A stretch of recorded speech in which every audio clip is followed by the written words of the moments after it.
ইমান পূজা অৰ্চনা কৰাৰ পাছতো ভগৱানে দুখ দিয়ে কিয়?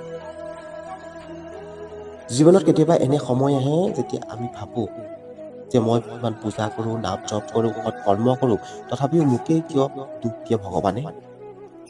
এই প্ৰশ্নটোৱে সকলোতকৈ বিচলিত কৰে। কিন্তু আজিৰ এই ভিডিঅ'টোত মই আপোনাক এটা অত্যন্ত সহজ কথা বুজাম যে ভগৱানে দুখ দিয়ে কিয়?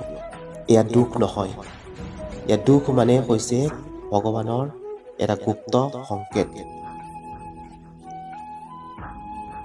ভগৱানৰ দুখৰ অৰ্থ কি আপোনালোকে জানেনে? মানুহে ভাবে যি মানুহে পূজা কৰে, ভাল কৰ্ম কৰে, তেওঁকে কিয় দুখ দিয়ে? কিন্তু সত্য কথা হ'ল দুখ শাস্তি নহয়, দুখ হৈছে পৰীক্ষা, দুখ হৈছে শিক্ষা, দুখ হৈছে আপোনাক সঠিক পথলৈ লৈ যোৱা। ভগৱানে যিমানেই আপোনাক ভাল পায় সিমানেই আপোনাক শক্তিশালী কৰিব খোজে, আৰু এই শক্তি দুখৰ মাধ্যমেৰে আহে।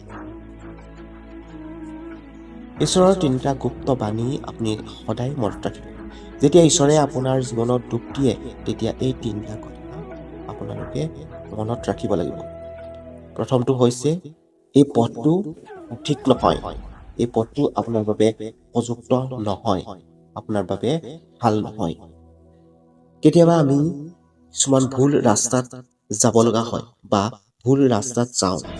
দুখ হৈছে সেই ভুল পথৰ চাইনবোৰ্ড। 2 নম্বৰ, তুমিও শক্তিশালী হোৱা। শক্তিশালী মানুহক শক্তিশালী পৰীক্ষা লাগে। যি মানুহক ভগৱানে আগলৈ লৈ যাব খোজে তেওঁৰ আগত শক্তি দিয়ে দুখৰ মাধ্যমত। 3 নম্বৰ, এখন দুৱাৰ বন্ধ হ'লে অন্য এখন দুৱাৰ খোল খায়। এখন দুৱাৰ যদি আপোনাৰ বন্ধ হৈ যায় তেতিয়া ঈশ্বৰে আপোনাৰ অন্য এখন দুৱাৰ খুলি দিয়ে। দুখ মানে হৈছে নতুন সুযোগৰ আগমনৰ ঘণ্টা। দুখ কি? দুখ হৈছে আশীৰ্বাদ। আপুনি বৰ্তমানে যি দুখ পাইছে সেই দুখ হয়তো আপোনাৰ পৰৱৰ্তী দিনত মনলৈ আহিব যে মই সেই সময়ত দুখ পালোঁ, নহ'লে মই এতিয়া ইমান দূৰ আগবাঢ়ি যাব নোৱাৰিলোহেঁতেন। সেইবাবে ভয় নাখাব, এয়া দুখ আপোনাৰ দুখ নহয়। আপুনি প্ৰস্তুত হওক, আপোনাৰ বাবে ভগৱানে কিবা এটা ভাল কৰিবলৈ গৈ আছে। সেই পূজা কৰাৰ পাছতো দুখ আহে। দুখ আহে বুলিয়েই আপুনি অশুদ্ধ, আপুনি ভুল পথে যোৱা নাই, আপুনি শুদ্ধ, আপুনি ভুল নহয়। ভগৱানে আপোনাক পাহৰি যোৱা নাই। ভগৱানে মাত্ৰ কৈছে তুমি মোৰ বিশেষ মানুহ, সেইবাবে তোমাক মই শক্তি দিছোঁ, তুমি শক্তিশালী হোৱা। দুখ দি ঈশ্বৰে আপোনাৰ জীৱনত আপোনাৰ অন্ত কৰি নিদিয়ে।